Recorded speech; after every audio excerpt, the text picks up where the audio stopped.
जॾहिं वेंदो साह न रहंदी संगत ऐं न ई रहंदो चाह उहा पुख का जेका कम अचई मथे क़यामत में। बिस्मिल्लाह रहमान रहीम। मज़लूम जो सॼो अज़हर गोपांग दोस्तो जीअं त अॼु आउं मौजूदु आहियां कंबर खां तक़रीबन 7-8 किलोमीटरनि जे फ़ासिले ते ॻोठ आहे सवाई मुंगेरी जे ॻोठ में आउं मौजूदु आहियां। हिन मिसकिन चाचे जे घर में मौजूदु आहियां जिन खे 50 साल खां वठी इन्हनि जे घर में को नलको कोन हुयो।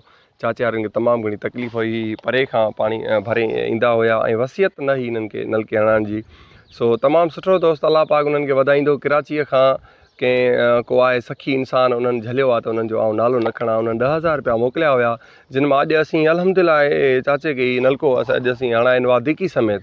हिन जो जेको मुकमल जेको हुनजो ख़र्चो आयो आहे उहो 9,900 रुपया आयो आहे। अधु जी 100 रुपयो 100 रुपया अमानत रहे थी जेका उहा मां हिन मासूम नंढे खे ॾींदुमि।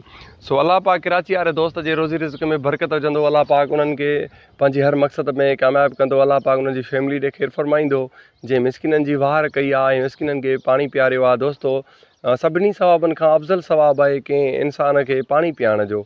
छो सो दोस्तो जेतिरो थी सघे इंसान ज़ात जी मदद कयो उन्हनि जे कम जो। दोस्तो हथे ख़ाली हलिबो दोस्तो जेके असां सां गॾु हलंदा त सिर्फ़ु ऐं सिर्फ़ु असांजा अमल हलंदा। सो जेतिरो थी सघे इंसान ज़ात जी मदद कयो उन्हनि जे कम जो। दोस्तो ज़िंदगीअ ते को भरोसो कोन्हे को।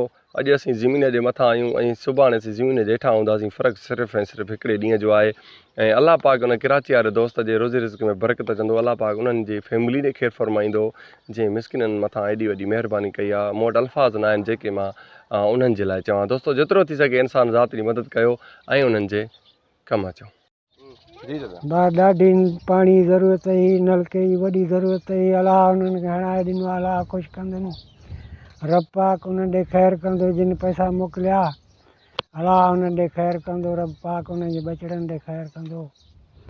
अलाह ईमान ॾींदो रब पाक ख़ैरु कंदो। तव्हांखे केतिरो टाइम थी वियो आहे तव्हांखे नलको हिते कोन हो? भाउ 50 साल ताईं थी। 50 साल थी विया? हा भाउ। ओ अल्लाह अल्लाह अल्लाह पाक उन्हनि खे वधाईंदो। अलाह उन्हनि खे वधाईंदो। महिरबानी कई आहे कराची वारे दोस्त। अल्लाह कराची वारे दोस्तनि। आमीन।